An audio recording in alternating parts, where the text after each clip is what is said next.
Baik, bismillahirrahmanirrahim. Welcome back to my channel. Assalamualaikum warahmatullahi wabarakatuh. Jumpa lagi dengan saya di Abil Maiwa Channel.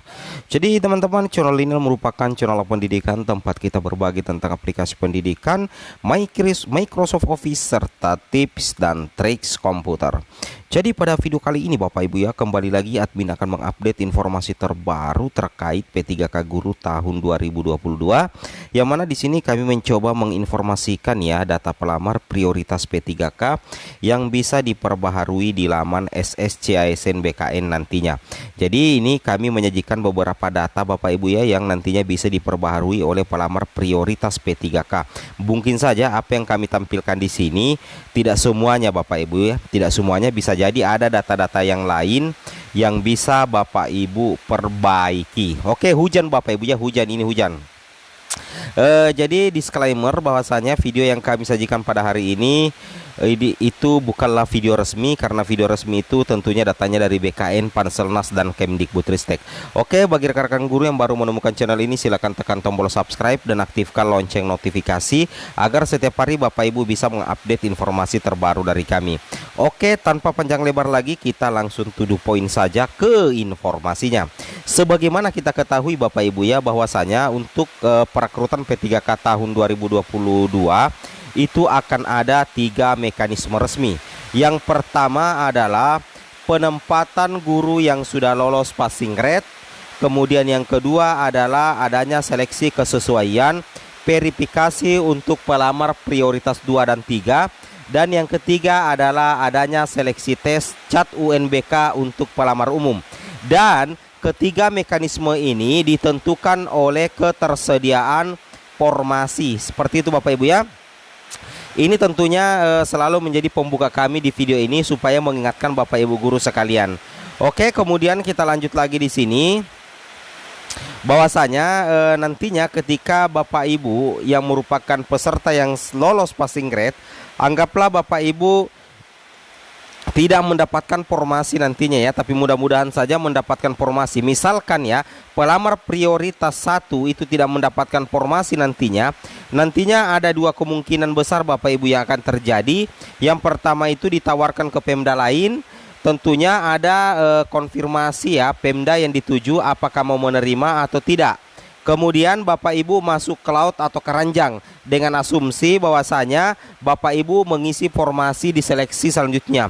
Jadi kalau misalkan Bapak Ibu masuk di laut atau keranjang, tentunya Bapak Ibu harus lebih bersabar lagi untuk mengisi formasi. Tapi intinya ketika kita masuk ke laut atau keranjang, itu bukan akhir dari segalanya Bapak Ibu guru sekalian ya. Itu bukan akhir segalanya, karena otomatis data Bapak Ibu itu sudah masuk dalam daftar antrian ketika nantinya ada formasi yang kosong sesuai dengan mapel Bapak Ibu. Bapak Ibu tentunya bisa mengisi formasi tersebut, atau ada kebutuhan tambahan dari Pemda, tentunya Bapak Ibu yang masuk ke laut atau keranjang itu akan menjadi prioritas utama. Intinya ketika Bapak Ibu masuk ke laut atau keranjang, ketika nantinya Bapak Ibu akan mengisi formasi, anggaplah bulan ini, bulan depan atau tahun depan, itu Bapak Ibu tetap tidak akan mengikuti tes CAT lagi. Bapak Ibu hanya langsung penempatan saja ketika Bapak Ibu masuk lot, karena kepesertaan Bapak Ibu itu adalah pelamar prioritas 1 ya, sisa mendapatkan penempatan. Bapak Ibu masuk lot atau keranjang itu disebabkan karena bukan kesalahan Bapak Ibu, tapi karena ketersediaan kuota formasi per mapel yang sangat kurang. Itu seperti itu Bapak Ibu ya, itu yang harus dipahami. Kemudian kita lanjut lagi Bapak Ibu guru sekalian yang terhormat. Di sini kita ke inti pembahasan kita, bahwasanya di Permenpan RB nomor 23 di sini dikatakan pelamar sebagaimana dimaksud dalam pasal 22 itu mengajukan lamaran secara daring melalui SSCASN dengan terlebih dahulu membuat akun dan disertai dengan proses pengunggahan dokumen yang dipersyaratkan secara elektronik.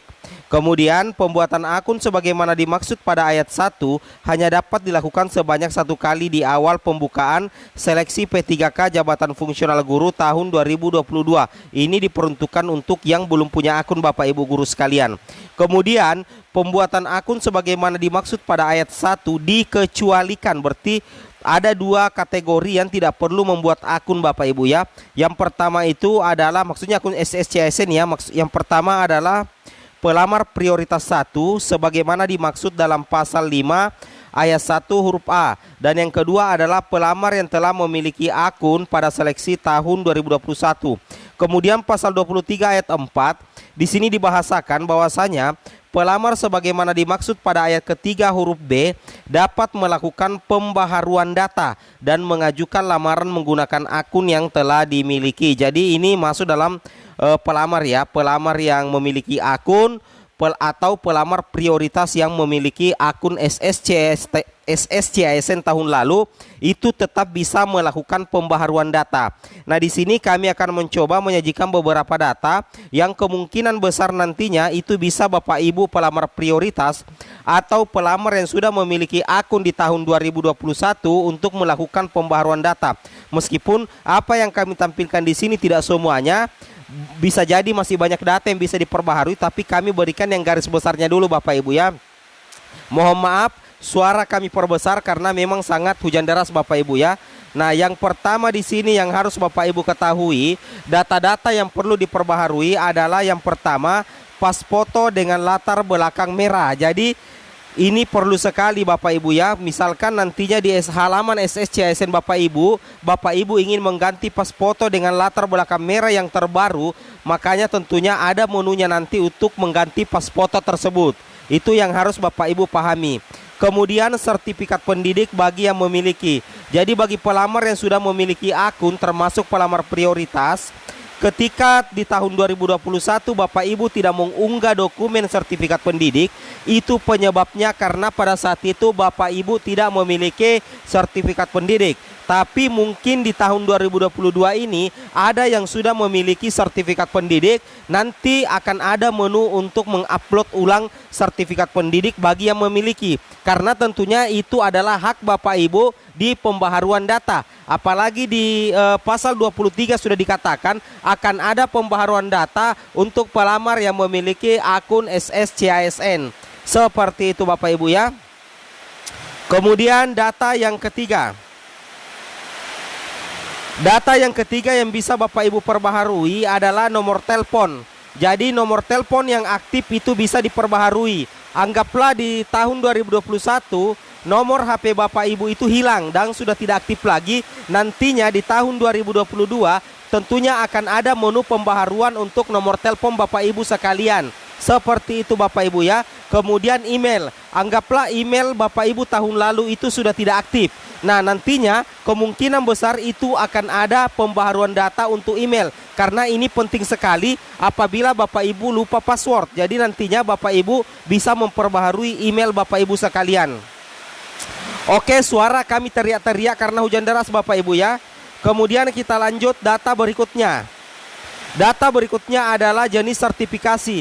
Karena pada saat itu Bapak Ibu sudah menganggaplah di tahun 2022 ini Bapak Ibu sudah punya serdik, nantinya di sini akan secara otomatis di resume akan menjadi memiliki serdik. Karena kenapa? Di tahun lalu anggaplah jenis sertifikasi tidak ada, di tahun ini jenis sertifikasi ada. Makanya nantinya itu akan otomatis berubah pada saat Bapak Ibu mengunggah dokumen sertifikat pendidik. Seperti itu Bapak Ibu ya. Kemudian kita lanjut lagi yang terakhir. Ini hujan deras sekali Bapak Ibu ya, mohon maaf terlanjur videonya saya buat untuk Bapak Ibu sekalian. Kemudian status perkawinan. Misalkan Bapak Ibu di tahun lalu belum menikah, bisa jadi di tahun 2022 Bapak Ibu menikah, nantinya di status perkawinan Bapak Ibu bisa edit menjadi kawin. Jadi mungkin di tahun lalu status perkawinannya di situ tertulis belum kawin. Nantinya di status perkawinan karena Bapak Ibu sudah kawin, di tahun 2022 ini di halaman SSCASN Bapak Ibu bisa mengubah menjadi status kawin. Seperti itu Bapak Ibu ya. Jadi mohon maaf sekali kami teriak-teriak karena ya hujan deras sekali Bapak Ibu ya. Oke, mungkin cukup sampai di sini informasinya. Assalamualaikum warahmatullahi wabarakatuh.